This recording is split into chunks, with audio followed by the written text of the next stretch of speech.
അപ്പം ഈ ഇൻ്റർവ്യൂ കഴിഞ്ഞപ്പോഴത്തേക്കും എൻ്റെ ഹസ്ബൻഡ് ഡോർ തുറന്നകത്തോട്ട് വന്നിട്ട് ചോദിച്ചു എങ്ങനെയുണ്ടായിരുന്നു ഇൻ്റർവ്യൂ. ഞാൻ പറഞ്ഞ് എനിക്ക് ഇൻ്റർവ്യൂ നന്നായിട്ട് പെർഫോം ചെയ്യാൻ പറ്റിയില്ല, കാരണം ഞാൻ ചെയ്ത കാര്യങ്ങളൊക്കെ തന്നെയാണ് ചോദിച്ചത്, പക്ഷേ എനിക്കൊന്നും പറയാൻ പറ്റിയില്ല, എനിക്കൊന്നും ഓർമ്മയില്ല, അതായിരുന്നു എൻ്റെ ഏറ്റവും വലിയ കുഴപ്പം.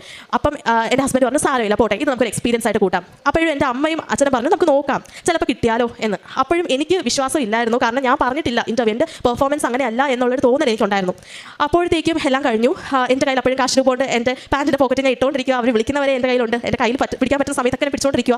അപ്പോഴത്തേക്കും ഒരു 4:30 ആയപ്പം എന്നെ ആ ഹെഡ് ഓഫീസറായിട്ടുള്ള ഒരാൾ എന്നെ വിളിച്ചിട്ട് പറഞ്ഞു സംസാരിച്ചതിൽ ഒരുപാട് നന്ദി എന്നൊക്കെ ആദ്യം ഒരു ഇൻട്രൊഡക്ഷൻ തന്നു. അപ്പം ഞാൻ വിചാരിച്ചു ഓ ഇല്ല ഇയാൾ എടുക്കുന്നില്ല എന്നുള്ളൊരു കാര്യം പറയാനായിരിക്കും ഇത്രയും മുഖം വരെ എന്നാണ് ഞാൻ ആദ്യം വിചാരിച്ചത്.